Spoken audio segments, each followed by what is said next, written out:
Welcome everyone, and thank you so much for joining this webinar, and thanks for being flexible as we figure out our technology, encountering a few new challenges, but we appreciate you being responsive and joining us today.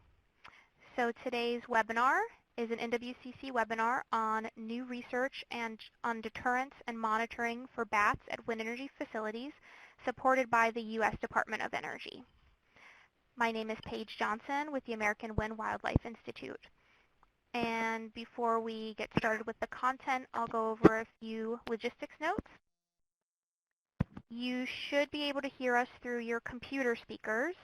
If you are having trouble with anything with the webinar, with audio, anything like that, you can contact our support email address. It's there in your notes box, support@kernswest.com, and they'll help you figure it out.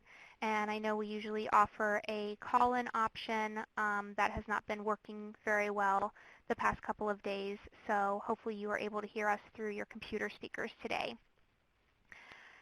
We will be doing Q&A sessions after each presentation. We have 5 presentations today. So if you have a question for the presenters, you can enter it at any time in the Q&A box. You can enter it during the presentation, and then we'll stop for a Q&A after each presentation. You should see that Q&A box on the right-hand side of your screen, the bottom right of your webinar screen.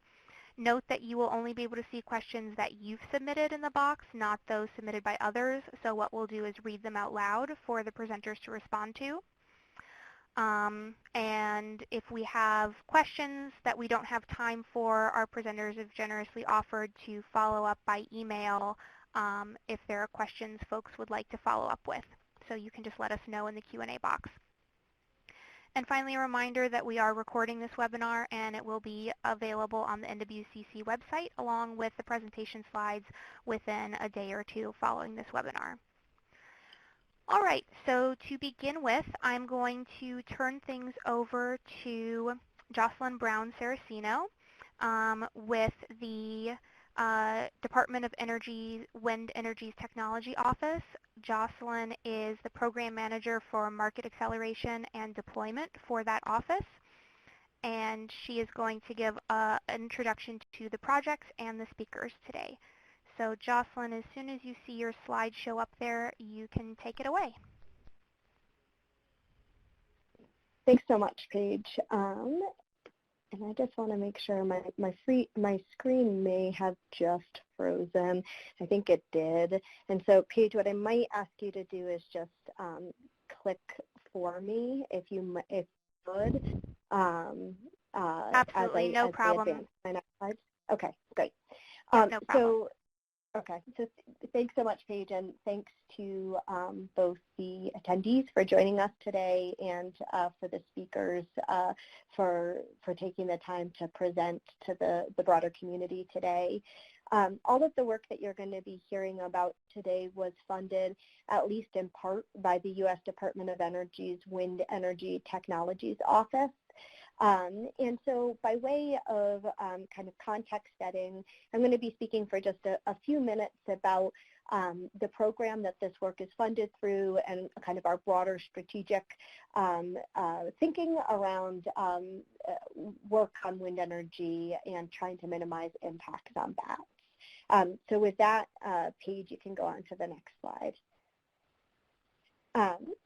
So the U.S. Department of Energy's Wind Energy Technologies Office works to advance both the technology readiness and also address constraints around siting and reducing the environmental impacts of land-based, offshore, and distributed wind technologies.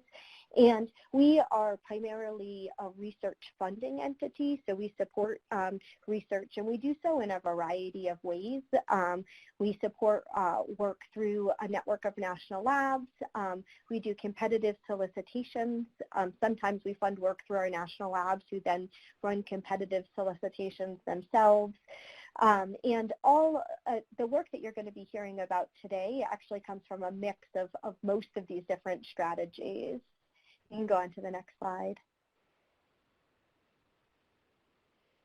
Within our environmental research program, within the WIND program, we really work to support both data to help us understand what the drivers of risk are. We use this information to both help us advance minimization or mitigation solutions, and then also make sure that we have the tools and methodologies needed to monitor impacts. And then we also do quite a bit of work to support the public dissemination of research, not only funded by DOE, but research that's been conducted throughout the world, make sure that that research is available in synthesized fashions, and really to try to work to help catalyze solution development. You can go on to the next slide. Within our program, we have been investing in environmental research pertaining to land-based wind for over the last 2.5 decades, and we have been active in the Batson Wind Energy Cooperative since 2003. And the Batson Wind Energy Cooperative, or BWEC, has really been fundamental to helping identify some of the most promising solutions that we currently have in our wheelhouse for minimizing the impacts of wind energy on bats, including helping support the development and testing of some of the very first deterrents for bats. You can go on to the next slide.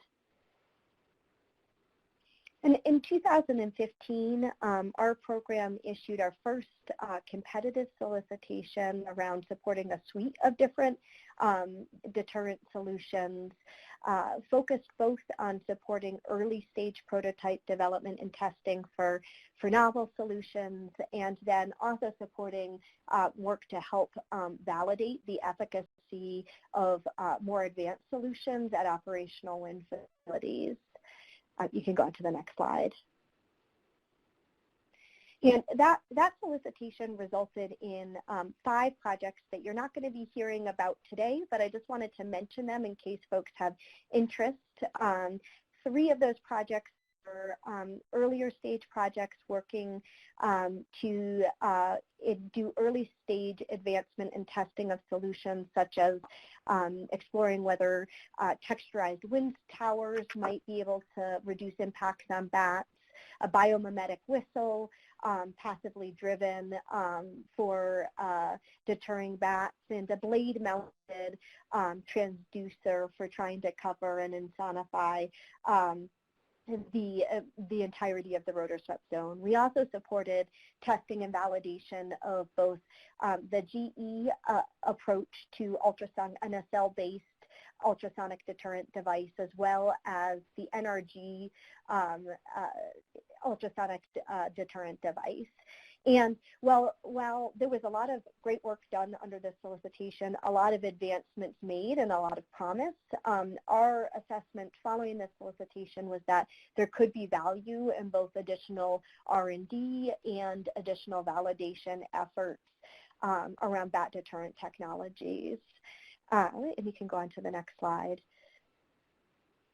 So as a result of this, as part of a solicitation that the DOE issued in 2018, we had a body of work, or a topic area, supporting further advancing and validating bat deterrent technologies, along with work supporting advancements in smart curtailment approaches, as well as offshore wind monitoring and mitigation technologies.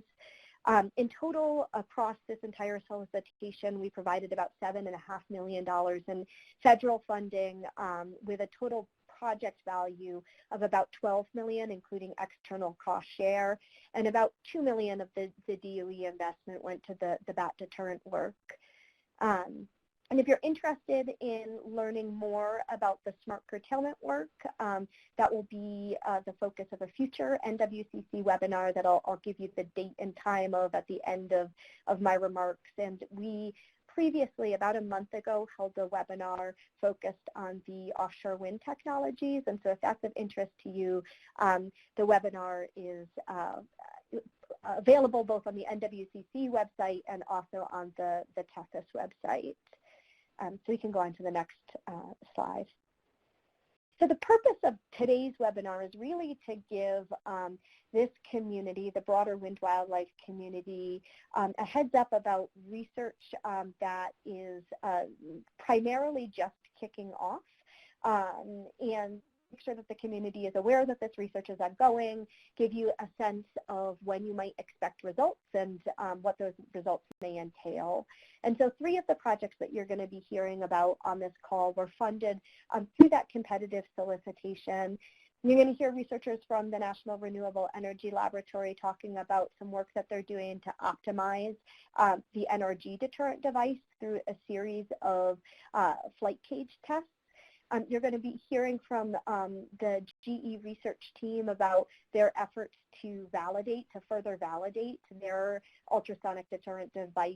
And you're going to be hearing from researchers at Iowa State University who are trying a novel approach to a passive blade-mounted ultrasonic bat deterrent. You can go on to the next slide. You're also going to be hearing about work funded through another program and mechanism supported by the DOE Wind Program, but led by the National Renewable Energy Laboratory, or NREL. This program is called the Technology Development and Innovation Program. And this program at its core aims to help further the development and testing of early stage wind environmental technologies, with the goal of really trying to provide access to the resources at the National Wind Technology Center. The goal of this project is to really help ensure that early stage developers can have access to tools such as wind turbines for early stage development and testing before they approach commercial wind farms to do that sort of development and testing. This program runs periodic competitive solicitations, and we can go on to the next slide. And previously funded through this program with support for an approach from USGS to test whether a UV light system might help alert bats to the presence of turbines, and by this mechanism reduce impacts of turbines on bats. And if you're curious about this, the TD&I team plans to hold a webinar on this in the coming months. Today you're going to be hearing about a project funded more recently through that program that's just starting off, and this is a project with Mide Technology Corporation, and this is a project that's looking to test and advance a self-powered blade-mounted early prototype of a deterrent. And then finally today, you're going to be hearing about a project that is not a bat deterrent project, but we thought that this community might have interest in. It's work led by researchers at DOE's Pacific Northwest National Laboratory, and they're doing some really neat research to make some very tiny coded radio frequency tags, both for the purposes of being able to track small bats across the landscape, and also potentially to allow us to track bats in 3D space around turbines. You can go on to the next slide.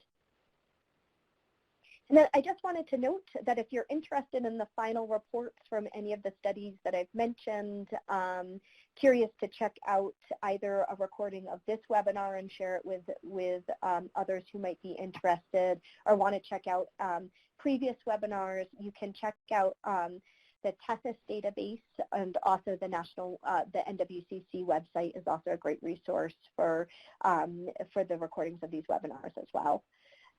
And we can go on to the next slide. And with that, curious about learning more about the broader portfolio funded by the U.S. Department of Energy's Wind Office. The site is here, and if you're curious to check out and learn more about the work that we're funding around smart curtailment strategies for reducing impacts of wind energy on bats, that webinar will be held on March 26th from 3 to 4:30 p.m. Eastern Time. And with that, just want to thank you all again, Paige, the NWCC team, the speakers, and the attendees for your time today. And Paige, I'll pass it back to you to introduce our speakers in the first talk. Wonderful. Thanks, Jocelyn. So first up, We have a team from GE, and I'm going to pull up the presentation. So I think we're starting with Myron Miller. So Myron, as soon as you see your slides up there, you can go ahead and start. Okay, can you hear me fine? Yep, we can hear you. Thanks. Okay.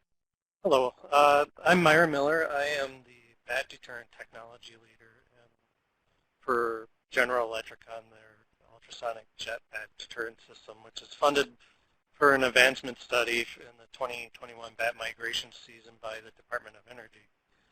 First, I would like to thank the NWCC for hosting this webinar and also the DOE for funding our program. We also have Invenergy as our site host and very deeply involved in helping us in the success of this program, and along with Schoner and Fire. So moving on, I can give you some background for the people who don't know much about the GE bat deterrent. GE started and designed this system in the 2013 time frame, and it was to develop a low-cost, effective system to mitigate bat fatalities at wind turbines. And ultimately, we developed this jet system to make noise, ultrasonic noise, to insonify the wind turbine with an ultrasonic broadband noise that effectively reduces or masks the ability of a bat to echolocate around the wind turbine rotor. We installed this system at a site in Illinois and ran this testing for the 2014, 2015, and 2016 bat migration seasons. And the 2016 season was funded by the DOE program that Jocelyn had mentioned earlier to do that. We at GE are very happy with the results of our testing and feel that we have a very good conservation tool to mitigate bat fatalities at wind turbines. And so we collected our methods, our study methods, and our results and published them in a peer-reviewed journal article in the Wildlife Society Bulletin, and the link is here in the presentation, and will be posted on the NWCC. Hey, Myron, just really quickly, your audio is kind of fading in and out. I'm not sure that there's anything we can necessarily do about this, but try to lean in to your computer microphone and speak up and see if that helps. I will do so. So we have this data published with our methods and our results on the Wildlife Society Bulletin publication. There is a direct open access link to it, so everybody has access to this information, freely viewable on the website. Moving on, so the GE bat deterrent system is relatively a basic system. It consists of a jet or a nozzle that protrudes out of the tower in 4 different locations and creates a spherical kind of volume of ultrasonic noise that's projected out around the wind turbine rotor to ultimately to mask or interfere with a bat's ability to echolocate around the wind turbine rotor, so ultimately deterring them or making it uncomfortable for them around the rotor, and then they leave. The jet is designed to emit a broadband frequency, so one jet can cover multiple bat species echolocation frequencies. There's no electronics installed outside in the weather, so they're all inside the wind turbine tower. And it's simple, robust hardware. It's industrial air compressors purchased off the shelf, installed on the wind turbine deck platforms. You can see a picture of it, right? And we have study results of that for multiple wind turbine seasons just before. So if we have this data and we're really comfortable about it and we present it to many potential operators to use this on their wind turbines to mitigate their bat fatalities, and many customers are excited about it. And we also have reached out to regulators, and they also feel good about it. But no adoption of the technology has been put out there. So after the 2016 study, we went out and did a outreach to the industry to see why this technology wasn't being adopted in order to mitigate bat fatalities. And the feedback we obtained was that they were apprehensive about making an investment risk on bat deterrents, basically due to unknown regulatory agency acceptance. What will the regulatory agencies, will they accept it? Right now they accept curtailment as one of the avoidance and minimization strategies. But how will they accept a bat deterrent to do this? And then also there's limited validation effectiveness data on deterrents and bat deterrents. And so even though we have this data over across multiple years and there's other data out there, they still would like to see more data. And also, what does it mean for their particular habitat at their site with their bat species assemblages? Will it work with their bats and their habitat? You know, GE studied it in the state of Illinois. It's mainly cropland agriculture. What does it mean for different habitats like forested habitats and others? And then is there synergies or effectiveness if it's combined and deployed over an entire wind farm? Or if you combine it with curtailment and deterrence, or how does it compare to deterrence and effectiveness? So there's a lot of questions out there that makes adoption of this technology to give customers apprehension on making that investment risk to do this.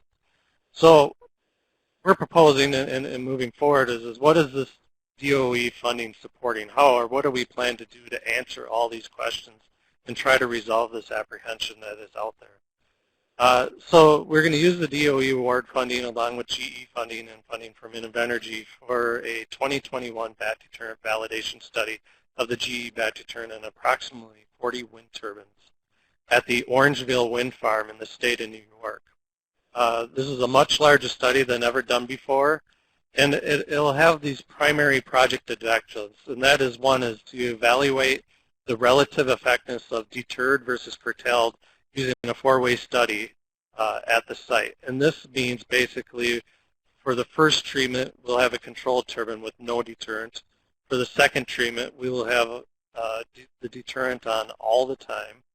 And then the third treatment, we'll have deterrent with curtailment combined to see if there's synergies to do that, especially when you look at species-specific fatality reductions and seeing how curtailment potentially may work better for one species where deterrence works better for another species.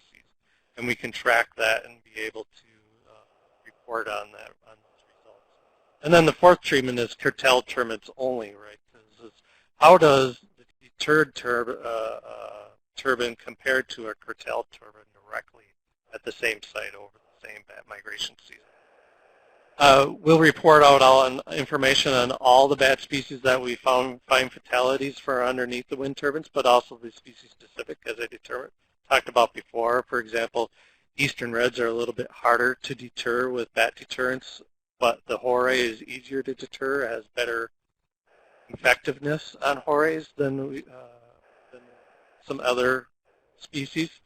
So we can see what that looks like at deterrent plus curtailment turbines and also just curtailed turbines and compare them side by side and see what those results look like. We'll also use canine search teams, dog searchers, for high searcher efficiency to provide higher confidence and better results in our data. We'll also use thermal video imaging on flight paths, behavior of the bats when the deterrent is active, to get an idea of what are the differences with the bats when the deterrent's on versus when it's off. And we'll be, like I said, executing this in the 2021 migration season in the state of New York, so this will be a different habitat than we've done before at GE in a forested landscape versus a primarily agriculture site. So our goal for this is to have increased confidence in all ultrasonic deterrent technologies and increase the adoptance of the stakeholders and reduce their investment risk in this for bat deterrents to protect. And this impact will primarily demonstrate the effectiveness of deterrence versus curtailment. That's a big portion of the study. and demonstrate that performance with different bat species and different habitats. Also will provide additional evidence of performance to further efforts aimed at reaching regulatory acceptance, going with the U.S. Fish and Wildlife and local environmental conservation state agencies, and look at mortality avoidance and minimization strategies using bat deterrents. So this was part of the award that was released by the DOE in late 2019, in the fall of 2019. And currently we're working on our research study plan and developing a rigorous plan that everybody can buy into so that when we report our results, that we'll have confidence in the data and the results of the study. Once we get that research study plan approved and agreed upon with the DOE, we can go past our go, no-go period and then move into commissioning, or not commissioning, but procurement of the materials, installation and commissioning at Orangeville Wind Farm in New York. And that commissioning will be complete right before the 2021 bat migration season in order to run the study, the field study, in the bat migration season between June and October of 2021. We'll complete that study by the end of 2022 and write a final report for the DOE and report out on that, and also publish our data in the manuscript. So all of this occurs over roughly a 3-year period for the entire award. So that's our goals and our interests and the impact that we plan to do with this study. So I can open it up for any questions that anybody has on how we're going to our study. Okay, great. Thank you, Myron. Great. Thanks, Myron. We have a few minutes for questions. I do just quickly want to acknowledge we know that there are some technical difficulties, some trouble with the audio, and folks chiming in with their technical issues. Please continue to ask questions, and we'll help you as best we can. Some of it is just bandwidth issues that's out of our control. I do want to remind everyone that we're recording this webinar, and it will be available on the website. So if you missed something or can't hear something, hopefully you can go back and view it once the recording is up. So our first question is this study focusing on spring or fall migration, or It would be both? the fall migration for the bats, not in the spring. In this particular site, there's more fatalities in the fall migration here, so we'll have better power and confidence in the data and more fatalities to collect underneath the wind turbines to validate the deterrent system.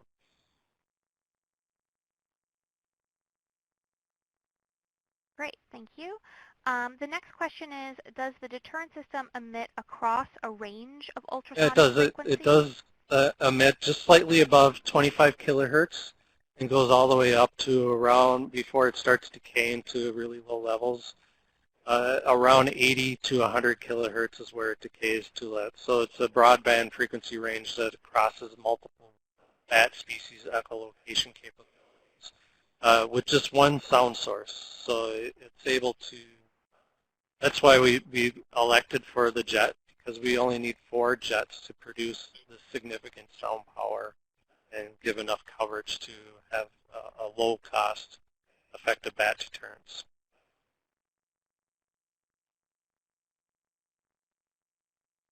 Okay, great. Can the deterrent be retrofit? Oh, yes. So it's quite a system. It is installed. It can be provided on both GE and non-GE turbines. It's commercially available from GE for both GE and non-GE turbines, and it can be installed in multiple locations. So it would be a kit that we provide that can be installed in the field.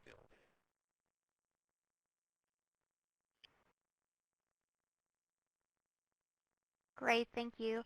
And we've got a couple questions about cost, and I think Jocelyn, you were going to give a few notes about the costs for all of these products that are coming out of these projects. Sure. the part of the intent of the work under the solicitation that a number of these projects are funded through is to both assess the efficacy from a biological standpoint, but also the affordability of these systems. And so as part of the final analysis and final reporting here, there will be an evaluation of costs. For a lot of these systems, because they're pre-commercial prototypes or haven't been developed in mass quantities yet, cost is something of a moving target, and so it may be hard for speakers to attest to that at this point in time, but it will be part of the final DOE report. And I'll pass it along to Myron to see if there's anything that he wants to add from the GE perspective there. Yeah, and our goal is to make a cost-effective, or it is a cost-effective system. Right now, we're not able to share the cost of the system, but as Jocelyn pointed out, that we will be reporting on that in our report at the end of the program to do that.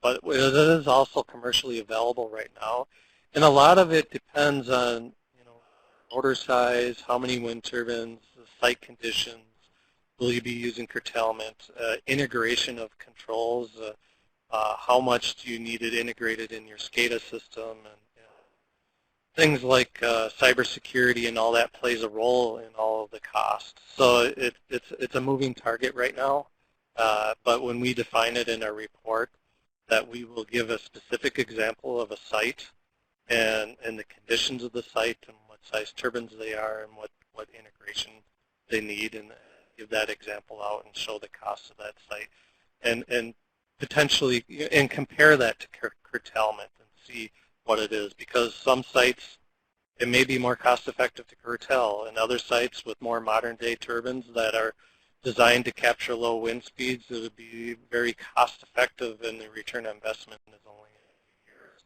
for a deterrent system.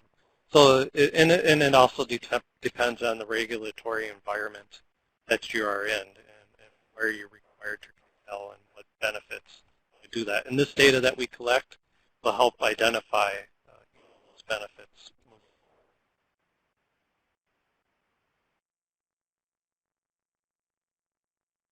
All right, great. Thanks, Myron.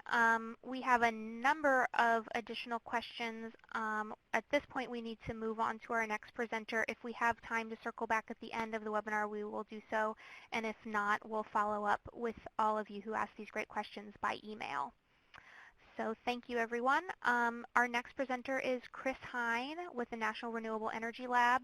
And Cris, I believe you're going to share your screen, so you can go ahead and do that.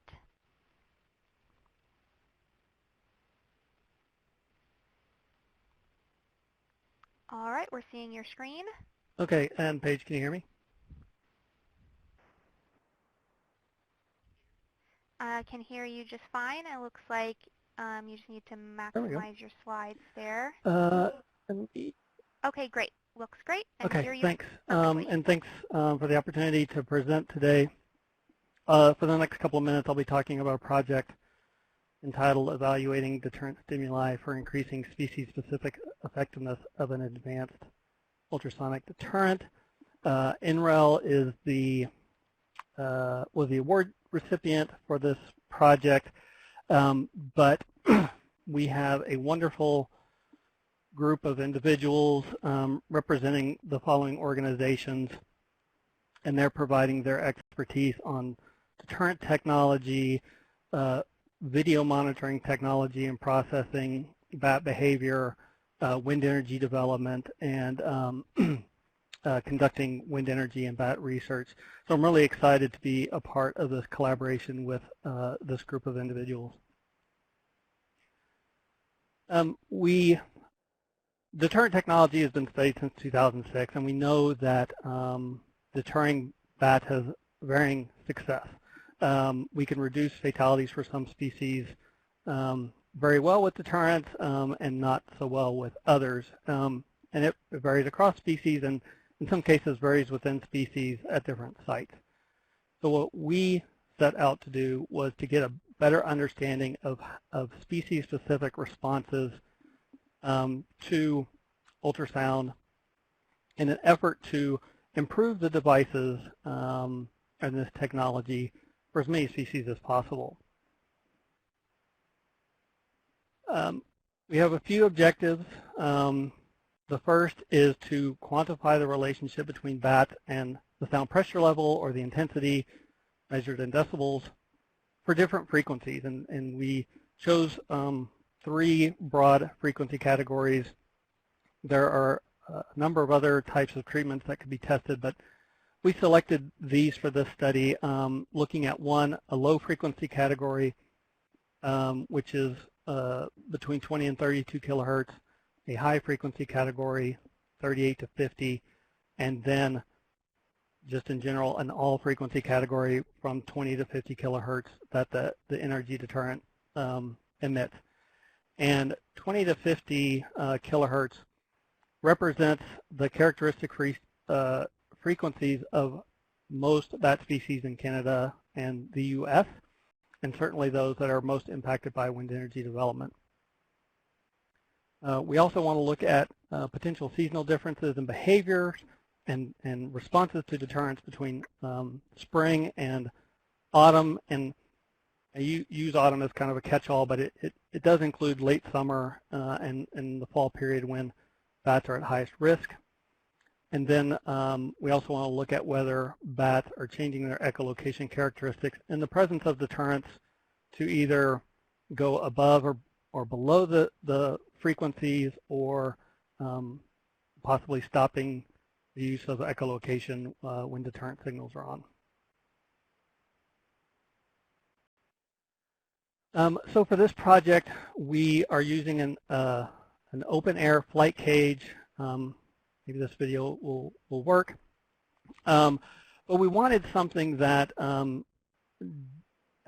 was as natural as possible, didn't have walls or ceiling that could bounce signals in a complex way. We also wanted the bats to feel, to be in as a natural environment as we could make. And so we have the skeletal framework with a mesh netting over it.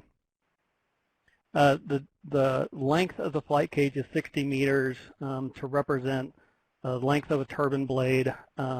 It's longer than some turbine blades and shorter than others. But along with the length and the height and width dimensions, we also wanted something that bats could maneuver in and have the turn radius they need, particularly since we're testing a bunch of different species. So it's a really large structure. On either end of the flight cage, we will have acoustic deterrents, one on each side, in which we can have one on at any given time and the other off, and vice versa. We'll also have thermal video cameras along the length of the of the flight cage. We have to use multiple cameras in order to visualize the entire length of the structure, as well as be able to identify the bats flying within it. And we'll also have acoustic microphones along the length of the flight cage. So using the cameras and the acoustic detectors, we can record the flight and echolocation for these bats between control and treatment conditions. And the process is we'll release a bat within the flight cage and let it become acclimated to this new environment. And once it's adjusted and it's freely flying back and forth, we can begin the trials. And what we'll have is a series of control and treatment conditions, each of which will be 4 minutes long. We can randomize the treatments so that we're not always starting off with, say, the low frequency treatment. And as I mentioned, we can randomize which deterrent is on so that the bats don't get used to a signal coming from one side of the flight cage. And we, over this trial, it's a roughly 30 minutes, and we didn't want to go any longer than that to produce any undue stress on the bats while still trying to get a sense of how they're responding within any given control and treatment period. So that's how we settled on 4 minutes for each one of those sets. Here we have a thermal image of a bat flying from left to right, and it'll make a couple passes back and forth. This is from a camera at the middle of the flight cage and under controlled conditions. And you'll also see a little box around the bat, and this is the processing software that we're using to identify where the bat is within the flight cage. And the goal is to take that information and output the quantitative data that we can use for analysis. And what you see here is a screenshot of that video I just showed with the flight path of the bat designated by these green dots. And so we can take that information, that position information, and use it for our analyses.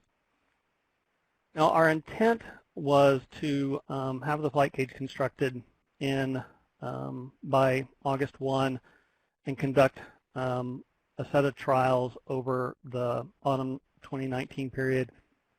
But for various reasons, we weren't able to get the flight cage constructed until towards the end of September, and which limited our field season to mostly October before it got conditions got to be where we were no longer able to catch bats. But we were able to conduct trials on 42 individuals. 30 of those were cave myotis, which represent a relatively high frequency calling bat, and then 12 were Brazilian free-tail bats, which are a low frequency calling species. And since that time, we've been working on the tracking software and the ability to output the quantitative data, and also looking at the acoustic data recorded over those trials. This year, a couple weeks ago, we started the spring field season, and we're collecting a variety of species, including tricolored eastern red and evening bats. But as of a couple days ago, we decided to suspend our spring season due to the potential spread and health and safety risks of the coronavirus. So for right now, we're not collecting data for spring of 2020.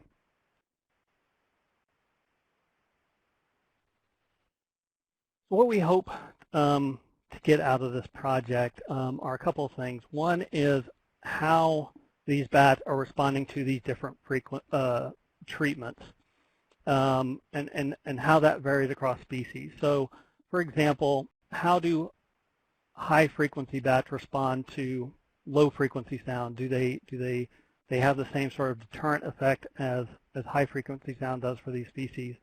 We're also interested in how bats are shifting or changing their echolocation patterns in the presence of the deterrent signal. And what this may allow for is us to focus on a certain frequency range, maybe that's less than what we're currently focused on. So if high-frequency bats do respond to a low-frequency deterrent signal just as well as they do for a high-frequency one, then maybe we can just focus on low-frequency sound, which would be ideal because we can transmit that sound farther. It takes longer to attenuate, and it can carry on the length of most turbine blades. We're also interested in the relationship between the intensity of the signal and the distance that bats are deterred. And Arnett et al. had done a calculation that said that for bats to be deterred, we needed a 60 or 64 dB decibel level signal. Some preliminary field tests with the NRG system suggested we needed a 55 decibel signal. But quantifying this, knowing what it is for a variety of species, gives us a target to reach to try to get that level, intensity level out as far as we can, out to the length of the blade. And then lastly, for what we're hoping to get out of this is determine whether there are behavioral differences between seasons. We know that bat activity increases in late summer and fall. We know that fatality increases over this time period. It's likely that how bats respond to the deterrent signal will differ as well. And if it does, then it lets us know that we shouldn't be conducting deterrent tests outside of that period of time. If there is no difference between how bats are responding between spring and late summer and fall, then we can conduct our studies regardless of the season. We can pool data, which will increase sample size for individuals. So either way, we can take advantage of knowing that information. Now, I do want to recognize that although we're trying to create a natural system as possible for these trials, we're doing this in the absence of a wind turbine, and we know bats are responding to these structures, showing some level of interest, spending a lot of time around these turbines, which can affect their behavior and how they respond to deterrents. And so whatever we learn here, which I think will be valuable, will certainly need to be verified in a study similar to what Myron was talking about earlier, some sort of study, field experiment at a wind energy facility. So going forward, we recently decided to suspend the spring season, and it's doubtful we'll be able to do anything remaining this spring. We hope to resume testing in late summer and fall. Originally, we hope to have multiple seasons and report out in 2021. This may be delayed. We'll have to see how things go and whether we can transition to doing fall of 2020 and spring of 2021. And we'll just have to see how circumstances play out. But going forward, beyond this study, the flight cage is built. It's not going anywhere, and it can be used for additional tests, different treatments that may be of interest that may further enhance the effectiveness of the deterrents. So with that, I want to thank the Department of Energy for this funding opportunity. Here's a link to the website for their project page. And with any time remaining, I'm happy to answer any questions. Thank you.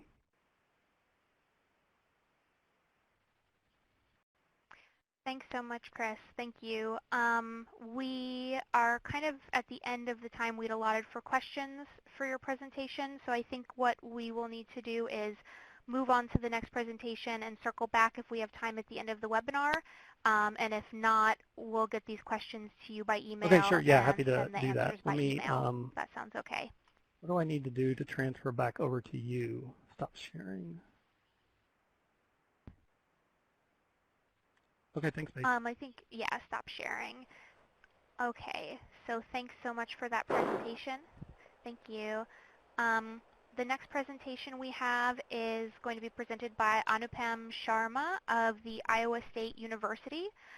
And Anupam, as soon as you see the slides come up.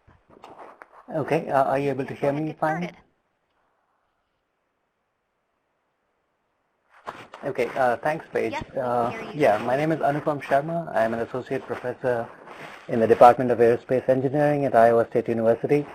I want to start off by thanking GoE for, first of all, selecting our project and for the chance to present this to you all. So the title of the talk and the project is Passive Ultrasonic Deterrents to Reduce Bat Mortality in Wind Farms, and I'll go ahead and describe what this entails. So the fundamental idea here is to develop passive blade-mounted ultrasonic deterrents, and by passive I mean these are powered by the kinetic energy in the air, which is flowing relative to the blade. So as the blade is moving, the relative airflow has a kinetic energy, and that's what will drive this device, and they will be mounted on the blades at various positions.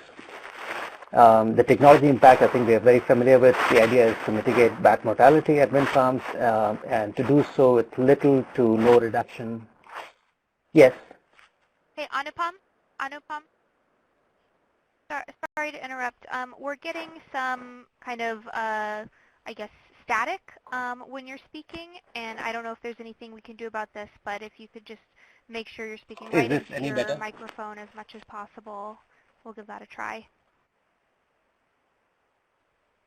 It does sound a little bit better, and that might be as good as okay.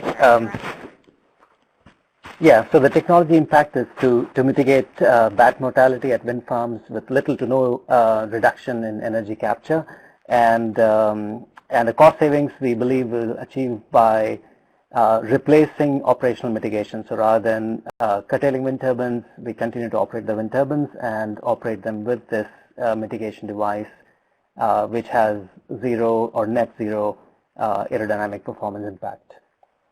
So the goals of the projects are to develop this passive blade-mounted ultrasonic deterrent and to characterize both its ultrasound generation capability as well as any aerodynamic impact this may have. And this testing will be done in an anechoic chamber at Iowa State as well as in a wind tunnel where a blade section, sufficient length of a blade section would be tested with the blade relative flow generated in the tunnel. So the concept comes from basically a dog whistle, which is also known as the Galton's whistle. The working principle is very straightforward, very similar to what's used in a flute, where a fluid dynamic instability, for example, an instability in a shear layer or in a jet, is coupled with a resonator, and that resonator then promotes or accentuates sounds at specific frequencies. So just like in a flute, the flautist will blow air on this hole, and that produces a shear layer which interacts with the edge of that hole and produces sound waves. Those sound waves that are coupled with the pipe at a resonating frequency determined by the flautist's finger positions. So the idea is somewhat similar. In the case of a flute, the resonance is driven by pipe resonance. Here we will explore different kinds of resonators to promote sounds in specific frequencies.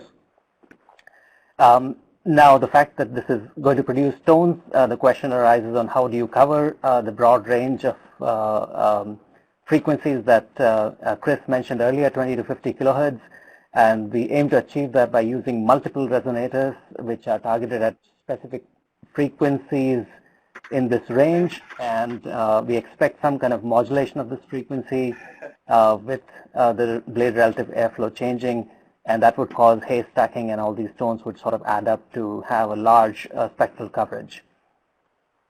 So it is passive operation. Just because of the motion of the blade, we get the power to operate these turbines, to operate these devices.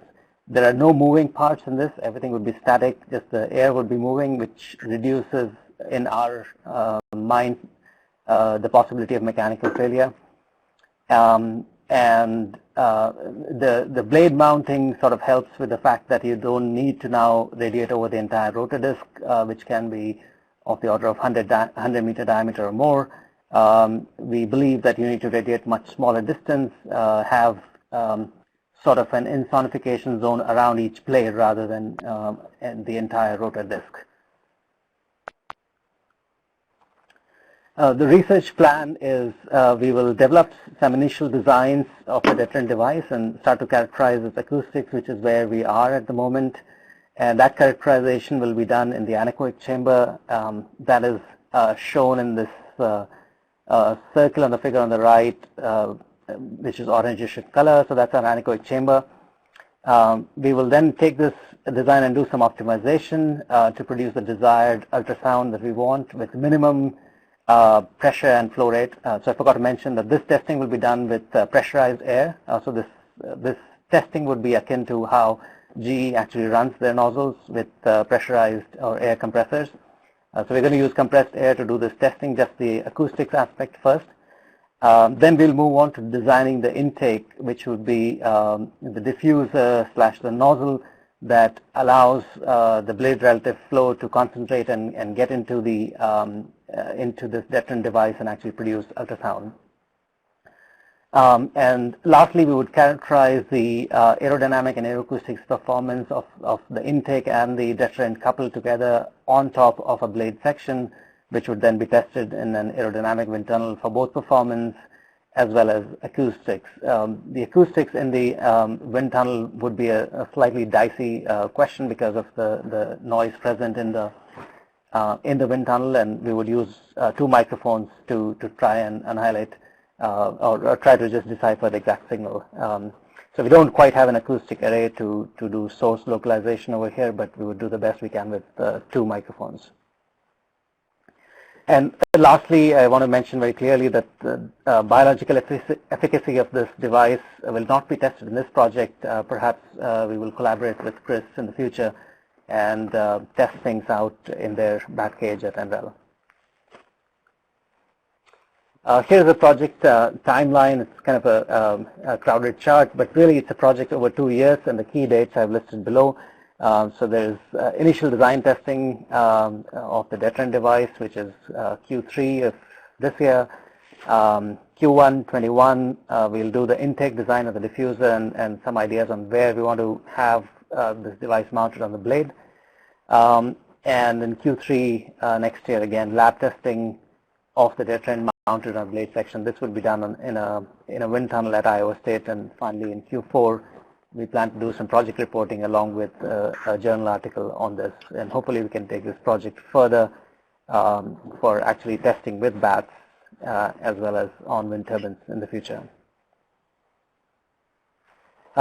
Just one slide on, or a couple of slides on preliminary results. So this is our initial prototype. This is based off a design from Beacon, and this document is titled Fluid Ultrasonic Generator. The device, you can see the sketch on the left. The device is fundamentally a Helmholtz resonator. It uses the idea of a Helmholtz resonator. And essentially what you have is fluid or air, compressed air coming in through this pipe that you can see more clearly on the right picture, which comes in the settling chamber, settles down, and then flows to the right. Through those circular shaped things that you see, which are basically Helmholtz resonator. Essentially a free shell air is generated, which is unstable, which interacts with the edge at the downstream end and produces pressure waves. And the cavity dimensions basically then determine what is the frequency that is generated, and it produces a tone which then emanates out from that small nozzle at the back end. So that's our fundamental idea. And we have tested this basic principle, just a single resonator design. And here are some very preliminary results of sound pressure level measured in our anechoic chamber. And we can produce tones at the desired frequency. There are some higher harmonics that are produced, in this particular case a subharmonic as well. We want to make sure that we do not produce any subharmonics, and so nothing in the acoustic range is produced. But the higher harmonics are good. We are covering larger range with that. So that's a very preliminary acoustic characterization. We are trying to extend this device to produce a large number of tones, as I mentioned earlier, and that can be done by having multiple resonators, as is shown on the right-hand side. And these are just preliminary ideas at this point. We are going to be investigating them further, and hopefully have a lot more results to show in the future webinars. And lastly, just an acknowledgement to DOE for supporting this project, and I'll be happy to answer any questions that you may have.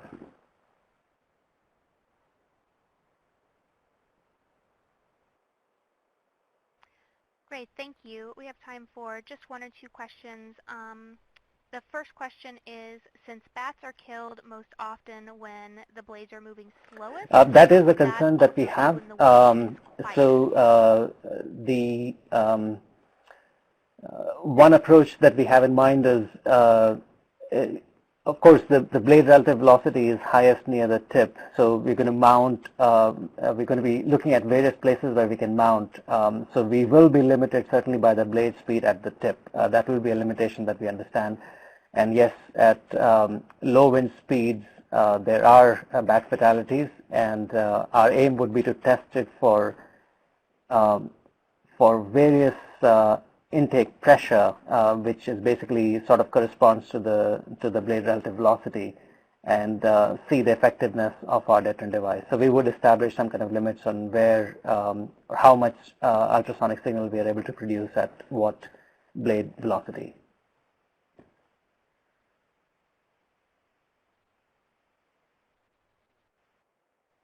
Okay, thank you. And maybe one more quick question.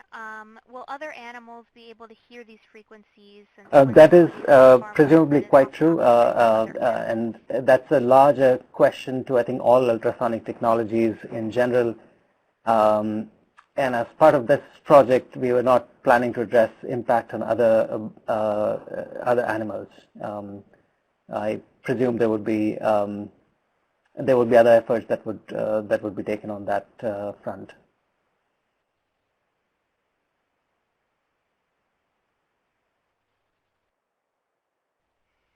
Okay, great. Thank you. So for those questions we didn't get to, we'll follow up with you either at the end of the webinar or by email. So thank you, Anupam. All right. The next presentation we have is from MIDE. And we have Sauro Liberatore presenting. So Sauro, once we see your slides up here, you are Yes. Hi. So my name is Sauro Liberatore, and I'll be presenting together with Rob Carter. We are partner at MIDE Technology, which is cut out from the slide.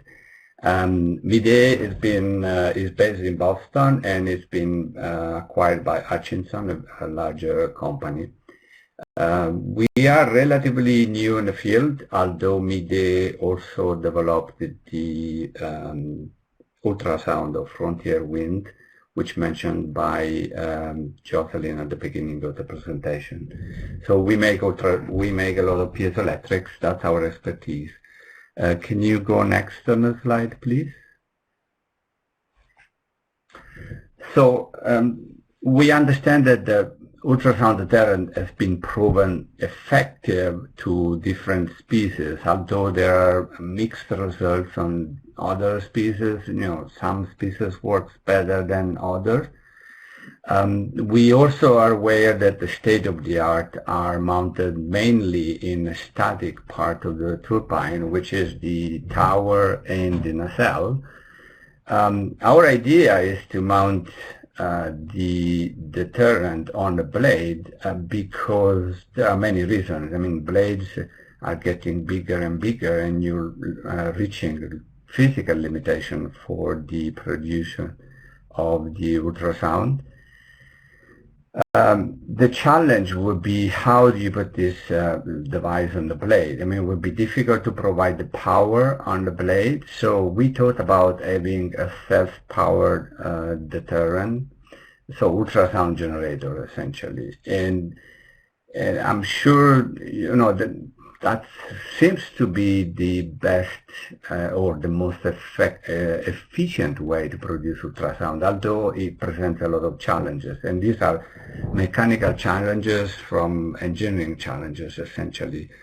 Mainly, how do we secure the device to the blade? We need to have a device that is not intrusive, is not I don't know, it's not very massive. We need to have a small device, and for sure we need to understand how to provide the power that we need to for producing the ultrasound field. Can we go next, please? So the idea here is to have the let's say the ultrasound generator is depicted in a kind of preliminary design on the right. We don't have a device made already. It's just the project will be actually to realize the first prototype, and it's made by an ultrasonic speaker, which is a cone of stainless steel, and the piezoelectric is embedded on the bottom of the cone. So everything is sealed. There is no intrusion, water intrusion. Everything is protected. Also, the generator is sealed, but although we plan to have a generator that is moved by airflow, so we need to have an intake, air intake, and an exhaust. The other idea that we have, but we're not sure we're going to do it on this project, is to put also an ultrasound sensor, because this could be also a way to monitor what's the activity of bat around the turbine. Those are ideas, and we have to look at the project schedule and challenges.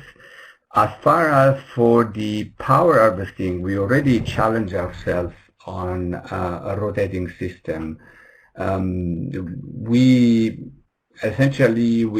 tested a motor, one generator that was approximately half pound of weight on a speed of 7 meters per second, up to 7 meters per second, and we were able to generate approximately 4 watts. If you think about it, the tip speed of the blade is approximately 70 meters per second. To us, this sounds like we have enough power to produce what we need for the ultrasound. But it needs to be verified, because we are engineers. We know that things are not linear, and things we don't know essentially what would be the efficiency of this system. So there are a lot of unknown, and it is definitely a very challenging project. You can go next on the slide, and Rob will present the part related to the ultrasound. This is Rob Carter, MEDA. We were interested in this technology of making a very lightweight, electronically controlled ultrasound source that represents some flexibility that we don't get with the other types. And we had some good initial results, so I'll outline them very quickly here. When you talk about ultrasonic transducers, there's a classic ultrasonic transducer that produces one narrow band at a single frequency, and you can pick several of those and cover the range of interest, which is indicated on the chart here. However, those typical things have one patch of piezo for one resonant diaphragm, and they produce a loud sound. They have a pretty narrow beam, and if they're going to be up on the blade, we would be wanting to drive them electrically in parallel to avoid having multiple amplifiers.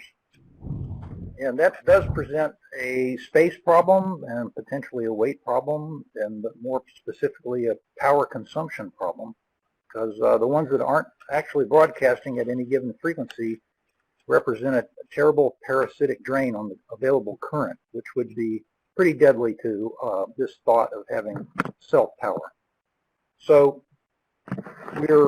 our idea is to create a resonator, an ultrasonic resonator that is multi-mode and has multiple modes in the band of interest, which is between 20 and 50 kilohertz, which has a very low profile and therefore could be mounted on a wing, and which is driven by a single piezo patch, if you want to call it that, rather than multiple ones. Well, that's a pretty tall order. We looked into this using finite element analysis, and we're a little bit surprised that it didn't look that bad if you used an extremely shallow cone made of perhaps made of stainless steel.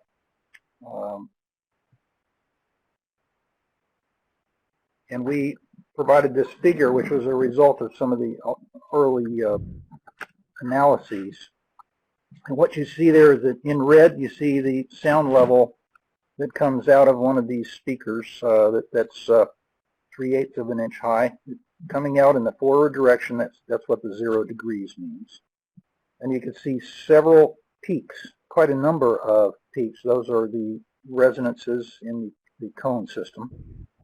And the green line is the sound level that would be perceived at 20 meters distance at a 45-degree angle from the axis of the beam.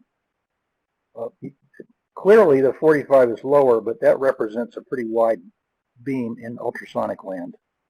And so we're pretty happy with that promise. So we have a device which is rich in high output peaks, and it appears to have a wide enough beam, be a great noise maker, and a really lousy speaker. If you had one of these in your living room and it was playing music to you, it would be very, very annoying. So we hope that it annoys the bats as well. This device is it's really intended to be addressed with a single drive frequency at a time. It could be either swept or stepped, and this provides the flexibility, we think, to explore some possibilities that we can't achieve with the other technologies. That's it. Soro, back to you. Yes, thank you, Rob. So as far as for the project timeline, we were awarded last fall. We're still in the contract negotiation, and we hope we can start soon the project.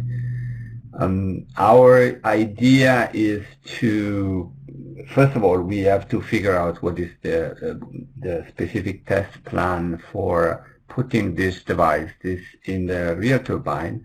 This will be mounted on a GE 1.5 megawatt turbine in the NREL campus. And so that would be probably by the end of the summer, beginning of the fall of this year, if anything goes well. And then we will start finalizing the electrical and mechanical design. As Rob mentioned, this is also, we need to create the electronics that generate these ultrasounds. And we have some experience on that because we've been designing amplifiers for piezoelectric in a long time. So the mechanical design will be even more challenging, actually, because we don't have experience on mounting this device on the blade of a turbine. So we foresee some challenge there, I would say. We will actually test the prototype first in our rotating machine in Boston. We also have a small turbine, but we don't plan to use it in a small turbine, this one at least. And perhaps on spring 2021, we plan to install it into the NREL 1.5 megawatt turbine from GE. Of course, there will be the report and the presentation. I believe that we are going to learn a lot from this project. We are very excited to do it. We are also very excited to work with NREL people. We went to the campus already. All people seems excited and welcome us, essentially. Could you please go on the next slide? I believe that the principal outcomes here are mainly two. One is to design a system that can be tuned to different frequency, and it does not have specific bandwidth of response, like Rob underlines. We're also eager to, trying to design some self-power system that can be mounted in a turbine. Also, learning how to mount this device on a turbine. And here we see a lot of help from NREL people. And of course, we need to do some field experiment, but the first phase of the project will be essentially to have the exact power that we need to have the power required and essentially the sound that we can produce. I'm open to any question. I'm sure we have very little time, but that's our project. Thank you very much to NREL and GoE for this project funding.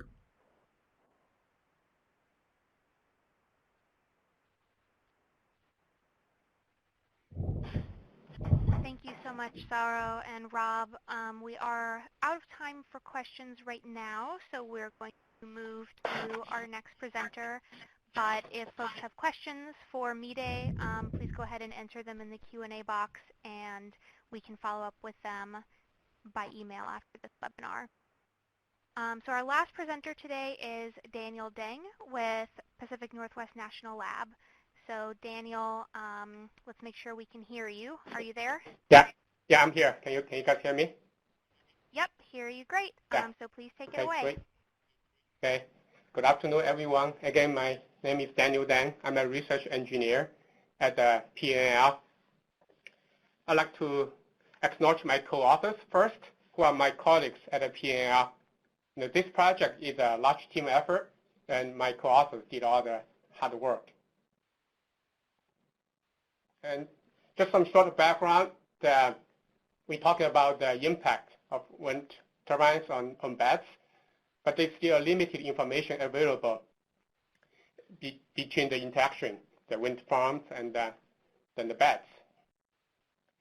Some technologies are available and are very useful, as we discussed today, but some of them are still have limitations. For example, for us to check bats, GPS tags are very useful, but they are relatively large and heavy, can only record a limited number of locations due to the high power energy consumption. And so because of that, they cannot provide information on fine scale movements of migratory bats. And also for radio frequency transmitters, there are some commercially available ones. They have been successfully used to check bats, but also limited by the large size, short service life, and the lack of efficient 3D localization algorithm. We have been developing smart transmitters for fishery research. That's more on the acoustic transmitter. Typically, we call acoustic telemetry. This photo shows a variety of transmitters we developed for tracking fish. One of the key components for our work is to leverage the battery development capability at the PNL. At the left two photos show some examples of the micro battery we developed the last couple of years. And they will be commercially available very shortly. And there will be a new company in Seattle producing this. And some of them are already commercially available, but they are in the overseas market. They have to buy from abroad. We have three objectives for this project. The first one is to develop three options of a new radio frequency transmitter that can address the research needs we discussed today. The second one is to develop a 3D localization algorithm that can provide high-resolution behavior information of bats implanted with the transmitter. Finally, we like to commercialize this new technology to support and accelerate the environmental permitting and mitigation for wind energy development. For the three options, the first one, we focus on minimizing the transmitter size and weight. The second option prioritizes service life over the transmit size, weight, and the detection range.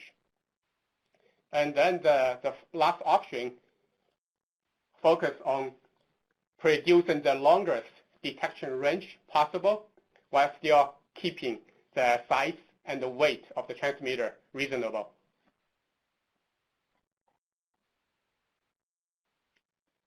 So this slide shows the option one design, which focuses on the small size.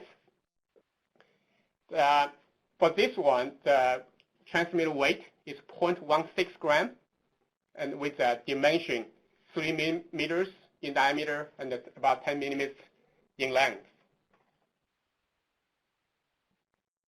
For the second design option, the transmitter is 5 millimeters in diameter and 12 millimeters long, has a weight of 0.4 gram.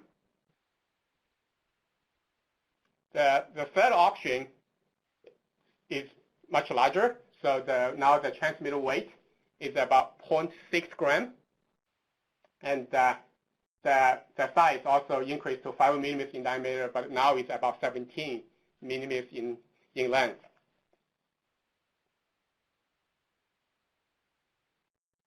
We manufacture prototypes of all three designs and conducted range testing just a couple of weeks ago. We placed some receivers from the transmitter prototypes at a distance ranging from 800 meters to about 32 kilometers. And so as the map shows on the right side, we put our transmitter here is on a small hill, and then we drive around with a different distance, and also the line of sight cross our city, that's Richland and West Richland in eastern Washington.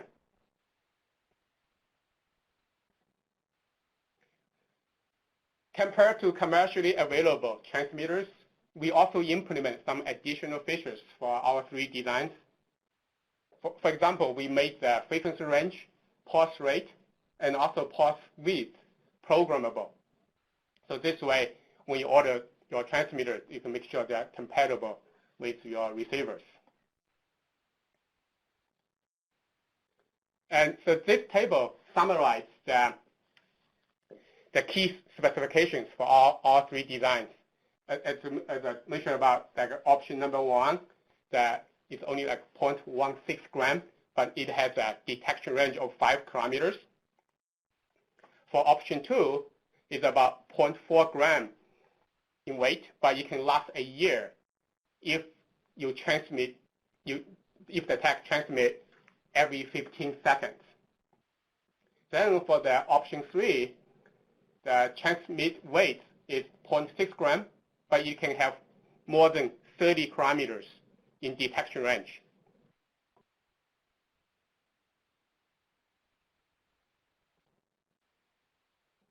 And now move on to our next objective. So for this one, we try to develop a 3D localization algorithm using TDOA or time of arrival methods. The TDOA method is a common tracking method because of its high accuracy. And for the equations, like what we call solvers, that they consist of receiver locations, signal propagation speed, and the TDOA from all receivers.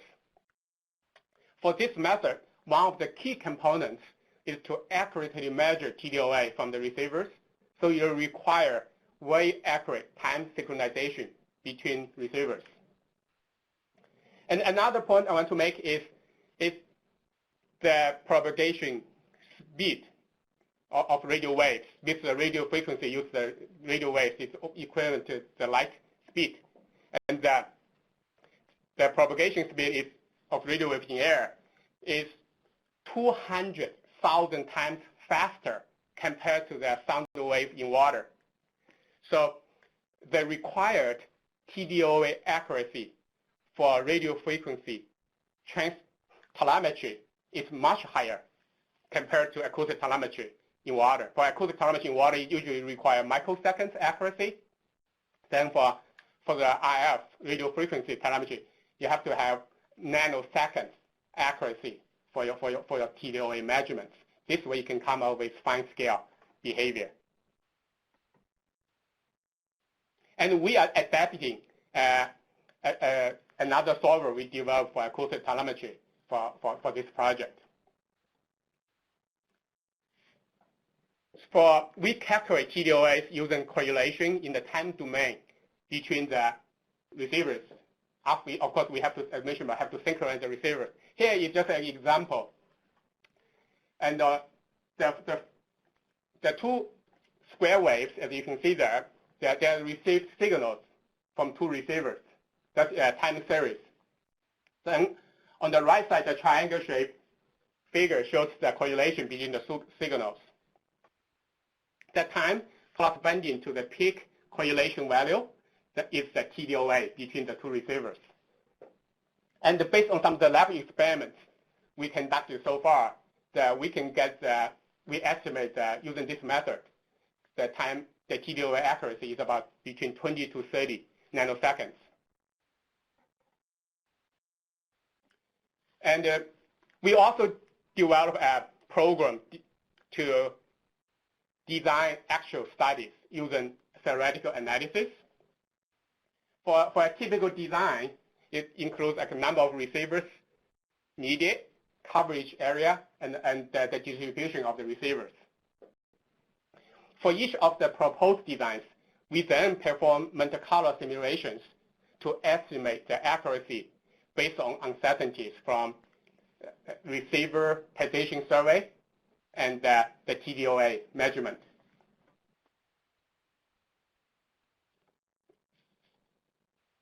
And we have not conducted field evaluation yet for this objective, but we have conducted a lot of theoretical analysis. So here are just some examples and also the basic assumptions we use. We assume that detection range, we have at least 5 kilometers. That's based on our prototype testing.